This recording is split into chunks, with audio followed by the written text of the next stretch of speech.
Assalamualaikum warahmatullahi wabarakatuh. Kembali lagi dengan mata pelajaran PPKN dengan saya Bapak Rizky Dwi Kamalul Jamal SPD. Nah, materi PPKN kali ini untuk kelas 10 IPA maupun IPS sama.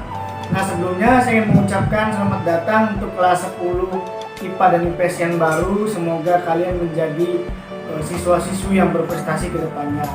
Dan jangan lupa juga tetap jaga kesehatan, selalu mentaati protokol kesehatan selama pandemi ini.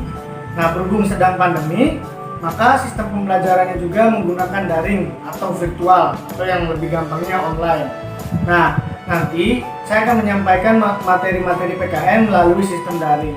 Maka dari itu silakan perhatikan dengan baik. Nah, dalam pembelajaran kali ini kita akan membahas bab yang pertama atau bab 1, yaitu tentang nilai-nilai Pancasila dalam kerangka praktik penyelenggaraan negara. Nah, nanti materinya itu ada beberapa bagian. Yang pertama, kita akan membahas tentang sistem pembagian kekuasaan negara di Republik Indonesia. Yang kedua, kedudukan dan fungsi kementerian di Negara Kesatuan Republik Indonesia. Nah, yang ketiga, yang terakhir, nilai-nilai Pancasila dalam penyelenggaraan pemerintahan. Nah, ya, kita akan bahas materi yang pertama, yaitu tentang sistem pembagian kekuasaan di negara Republik Indonesia. Sebelum kita lebih lanjut, apa sih arti kekuasaan? Ada yang tahu? Kekuasaan itu artinya apa kira-kira? Nah, silakan tebak. Nah, betul, kekuasaan itu adalah bagaimana kita dapat mempengaruhi orang lain, baik secara individu ataupun kelompok. Nah, sehingga orang itu bisa mengikuti tindakan-tindakan atau perintah kita. Itu yang namanya kekuasaan. Sedangkan kekuasaan negara itu bagaimana negara memiliki kewenangan untuk mengatur rakyatnya agar tercapai kemakmuran, keadilan, dan keteraturan. Itu perbedaan kekuasaan dengan kekuasaan negara. Nah, apa saja sih pembagian kekuasaan yang ada di dunia maupun di Indonesia? Nanti kita akan bahas pembagian kekuasaan menurut para ahli.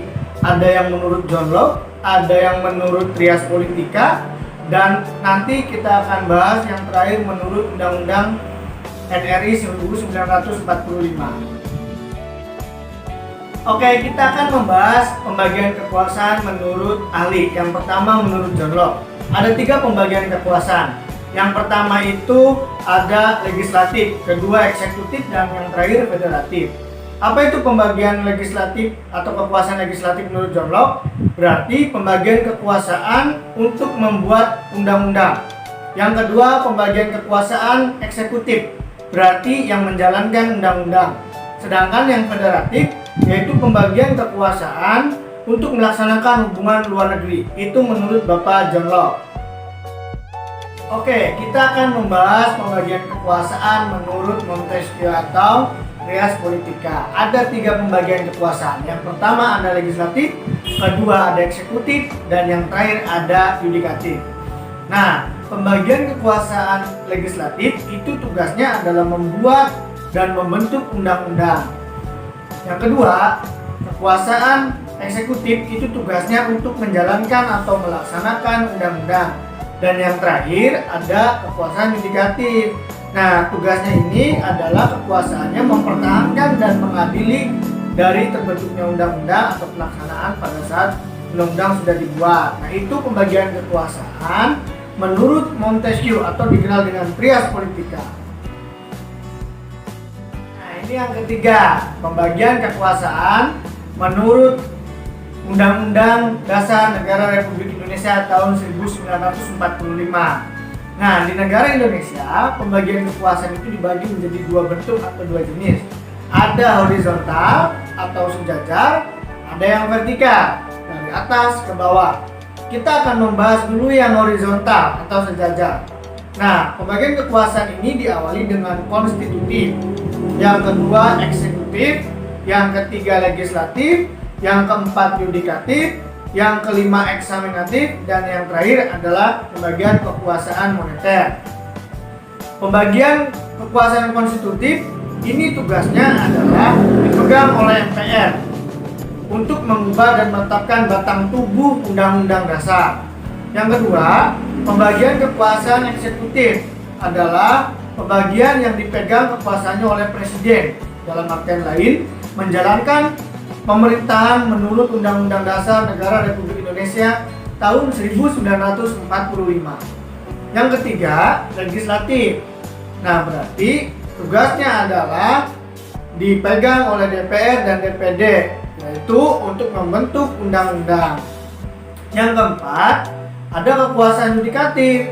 Nah, yang dipegang oleh Mahkamah Agung, Mahkamah Konstitusi, dan Komisi Yudisial yang menjalankan peradilan di negara Indonesia. Nah, yang kelima ada eksaminatif. Nah, ini pembagian kekuasaan yang dipegang oleh BPK. Apa BPK? Badan Pemeriksa Keuangan, yang bertugas mengawasi dan memeriksa keuangan yang dimiliki oleh negara, khususnya negara Republik Indonesia.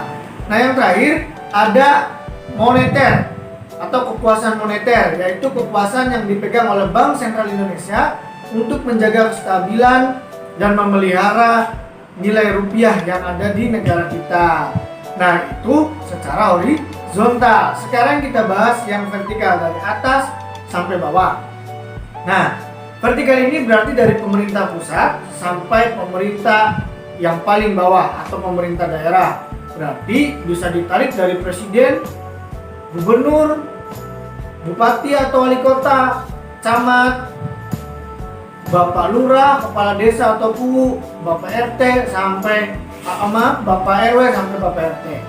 Nah, itu pembagian kekuasaan dari vertikal. Nah, jadi vertikal dan horizontal itu dimiliki oleh Indonesia pembagian kekuasaannya.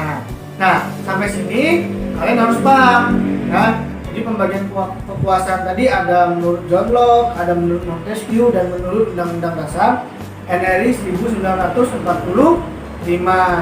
Itu pembagian atau sistem pembagian kekuasaan di negara kita, negara Republik Indonesia.